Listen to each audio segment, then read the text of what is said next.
My guest today is Holly Matthews. She is a former TV actress. You may have seen her on Waterloo Road, Casualty and Byker Grove.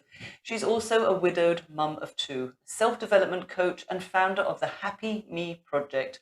The Happy Me Project is an online and in-person, straight-talking self-development program, podcast and online membership.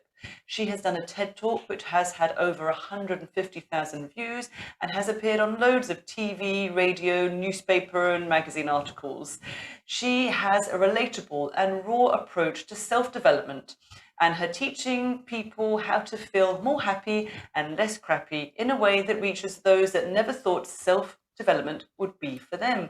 So welcome to the show, Holly. How lovely to have you here. How are you? I'm very good, thank you. Thank you so much for having me on.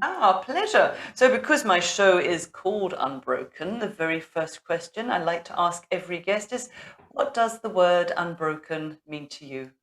I love this question. Okay, so unbroken to me means recognizing the scars that we've endured, the things that we have gone through, not minimizing them, not making them bigger than they need to be, recognizing them, but also recognizing our ability to move forward and to heal. If they want, you let them do it, but when you're the person going through that treatment, you don't need to read about someone else's story. And from the very beginning, I was so protective of anybody bringing their story in. People would go, people do, they want to connect. I get why people do it, but they'll go, oh, my such and such had chemo and it was horrific and you need to get ready because you're going to feel really sick and you're going to need to.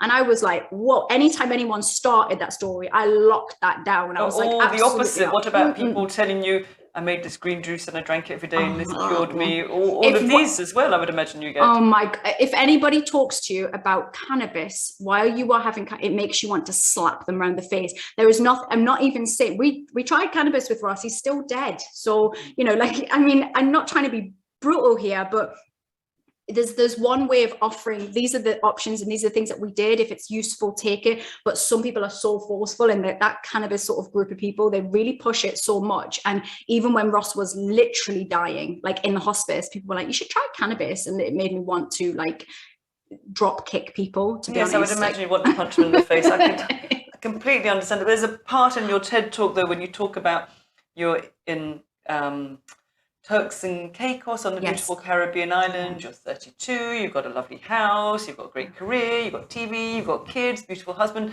So people externally will look at you and think, what a fabulous life. And then just 2 months later, after that holiday, Ross passed away.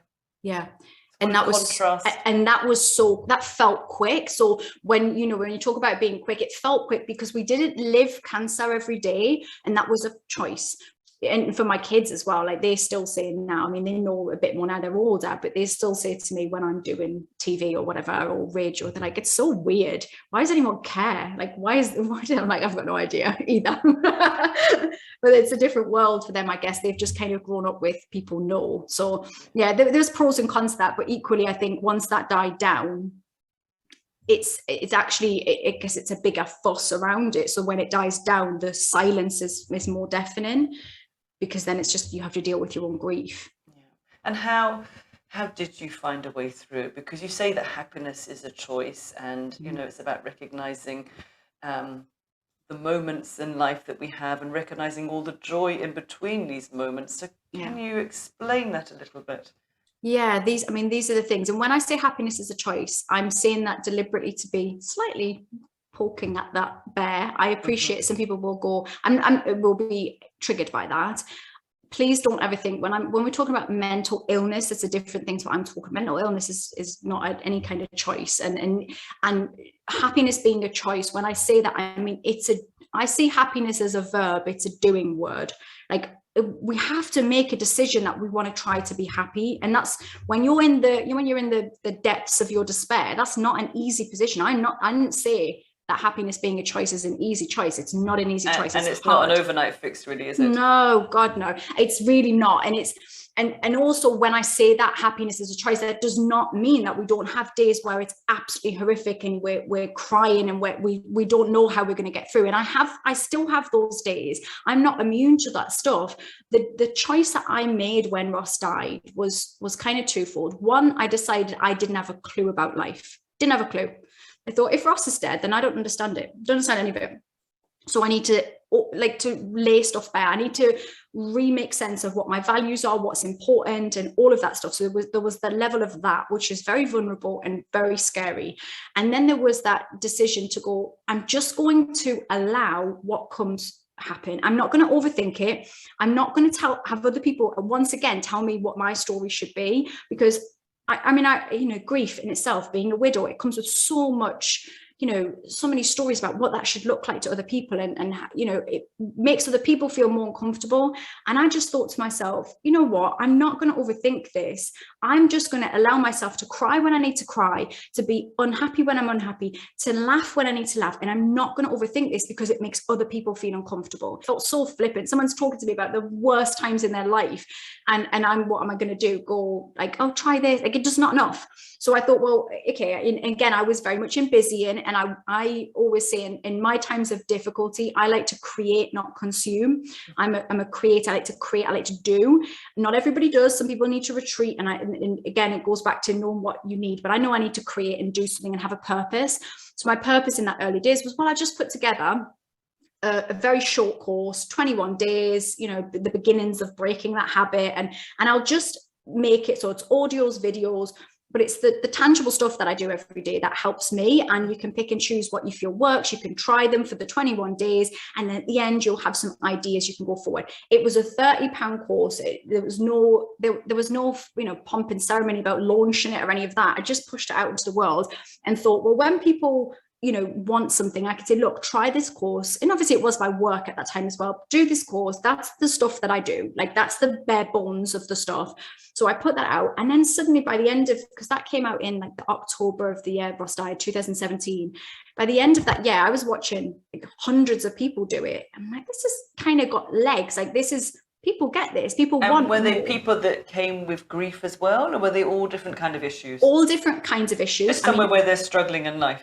Struggling. I mean, it could literally be the washings up the wall and you're just overwhelmed. Yep. But a lot of people, there was definitely a high percentage of people who were going through grief because that's how they came to my story, but a real mixed bag. And then I started doing workshops of the same name, toured the country, did 16 sellout workshops around the UK. Didn't get to Scotland, unfortunately. I would have liked next time. But that, it kind of started to become a thing. And I recognized that this brand of and I had done self-development stuff before, but this felt the most me, the most authentic. And since then, so over the pandemic life has meant that people that never talked about mental health are now going, I need some help, because and I think it wasn't just a personal mental health issue. I think it was that collective. So people were tuning into the collective struggles of everybody. We were all in it, different levels, but we were all really experiencing something.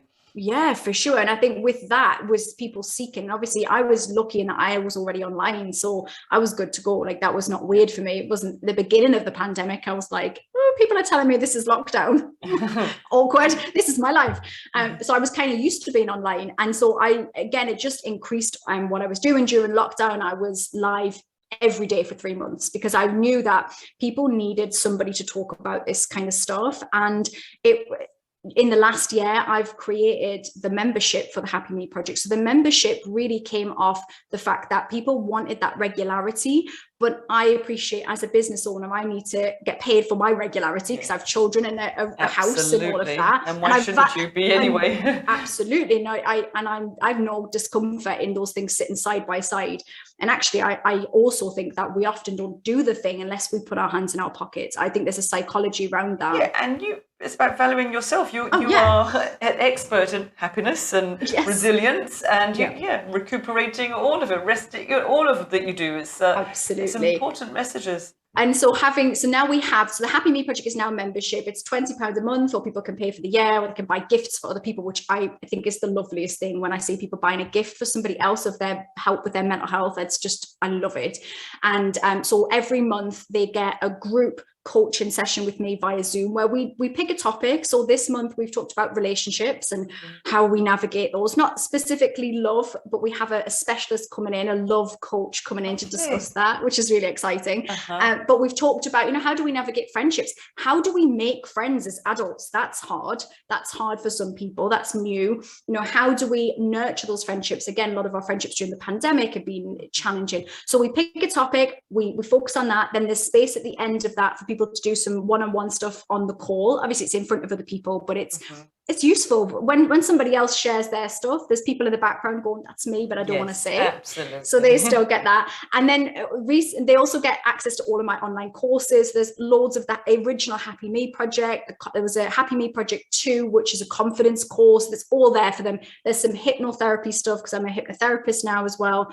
And each week now I go live in the group and we talk through anything that they've been working on, any wins, any accountability they might need. So I'm often nudging them members, like, remember when last week when we talked about the thing and you said you were going to clean out your wardrobe because that felt good? Has that happened or not? So the community aspect to it is super important.